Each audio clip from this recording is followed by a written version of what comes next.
നമസ്കാരം, എല്ലാവർക്കും മലയാളി വാർത്തയിലേക്ക് സ്വാഗതം. പത്തനംതിട്ടയെ നടുക്കിയ പട്ടാഴിമുക്ക് അപകടത്തിൽ ദുരൂഹതകളും സംശയങ്ങളും ഇനിയും ബാക്കി നിൽക്കുകയാണ്. അപകടത്തിൽ മരിച്ച അധ്യാപികയായ അനുജയും സ്വകാര്യ ബസ് ഡ്രൈവറായ ഹാഷിമും അടുപ്പത്തിലായിരുന്നു. വെറുമൊരു അപകടമല്ല, അമിത വേഗതയിൽ മനഃപൂർവ്വം കാർ ലോറിയിലേക്ക് ഇടിച്ചു കയറ്റിയതാണെന്ന് സ്ഥിരീകരിച്ച് മോട്ടോർ വാഹന വകുപ്പ് എൻഫോഴ്സ്മെന്റിന്റെ റിപ്പോർട്ട് പുറത്തു വന്നിരുന്നു. എന്നാൽ മരണത്തിലേക്ക് കാർ ഓടിച്ച് കയറ്റാൻ ഹാഷിമിനെ പ്രേരിപ്പിച്ചത് എന്താണെന്ന് കണ്ടെത്താനുള്ള വിശദമായ അന്വേഷണത്തിലാണ് അടൂർ പോലീസ്.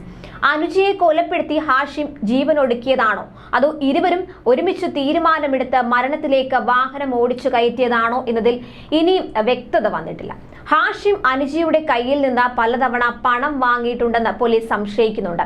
അതിനാൽ ഇരുവരുടെയും ബാങ്ക് ഇടപാടുകളും പരിശോധിക്കുന്നുണ്ട്. അതുപോലെ ഇരുവരുടെയും മൊബൈൽ ഫോണുകളും ഇവരുടെ ചാറ്റുകളും പോലീസ് പരിശോധിക്കുന്നുണ്ട്. ഭർത്താവ് കായംകുളത്ത് പണി കഴിപ്പിച്ച വീട്ടിലേക്ക് മാറി താമസിക്കാനുള്ള അനുജയുടെ തീരുമാനം ഹാഷിം അറിഞ്ഞതാണ് മരണത്തിൽ കലാശിക്കാൻ കാരണമായ അപകടത്തിലേക്ക് നയിച്ചതെന്നാണ് അന്വേഷണ ഉദ്യോഗസ്ഥരുടെ നിഗമനം.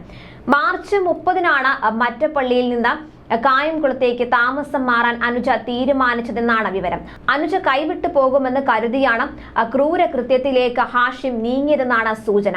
പുതിയ വീട്ടിലേക്ക് അനുജ താമസം മാറാൻ ഒരുങ്ങവെയായിരുന്നു ഈ അപകടം ഉണ്ടായത്. എന്നാൽ ഹാഷിം ആത്മഹത്യ ചെയ്യില്ലെന്നും ഒരു ഫോൺ കോൾ വന്ന ശേഷമാണ് മകൻ വീട്ടിൽ നിന്ന് ഇറങ്ങിയതെന്നും പിതാവ് ഹക്കീം പറഞ്ഞത്. ഉടൻ മടങ്ങി വരാമെന്നാണ് വീട്ടിൽ നിന്നിറങ്ങുമ്പോൾ പറഞ്ഞത്. പിന്നീട് കേൾക്കുന്നത് അപകട വാർത്തയാണ്. കാറിൽ ഒപ്പമുണ്ടായിരുന്ന അനുജയെ തനിക്ക് പരിചയമില്ലെന്നാണ് ഹാഷിമിന്റെ പിതാവ് ഹക്കീം പ്രതികരിച്ചത്.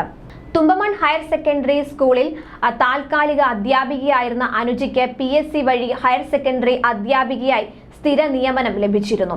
ജോലിയിൽ പ്രവേശിച്ചിരുന്നില്ല. പന്തളം പത്തനംതിട്ട ബസ്സിലാണ് ഹാഷിം ആദ്യം ജോലി ചെയ്തിരുന്നത്. ആ സമയത്താണ് ഇരുവരും പരിചയപ്പെട്ടതെന്നാണ് കണ്ടെത്തിയിരിക്കുന്നത്. ഇവരുടെ അടുപ്പത്തെ പറ്റി ബന്ധുക്കൾക്കോ സഹപ്രവർത്തകർക്കോ ഒരു വിവരവുമില്ല.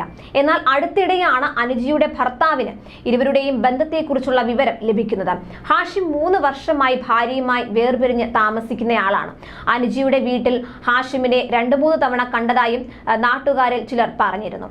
അതേസമയം ലോറി ഡ്രൈവർക്കെതിരെ ചുമത്തിയ മനഃപൂർവ്വമല്ലാത്ത നരഹത്യ ഒഴിവാക്കി പോലീസ് കോടതിയിൽ റിപ്പോർട്ട് നൽകി. കണ്ടെയ്നർ ലോറി ഡ്രൈവർ റംസാനെതിരെ മനഃപൂർവ്വമല്ലാത്ത നരഹത്യക്ക് പോലീസ് കേസെടുത്തിരുന്നു. വെറും ഒരു അപകടം അല്ല, അമിത വേഗതയിൽ മനഃപൂർവ്വം കാർ ലോറിയിലേക്ക് ഇടിച്ചു കയറ്റിയതാണെന്ന സ്ഥിരീകരണം വന്നതോടെയാണ് ലോറി ഡ്രൈവറെ കേസിൽ നിന്ന് ഒഴിവാക്കിയത്. ന്യൂസ് ഡെസ്ക് മലയാളി വാർത്ത.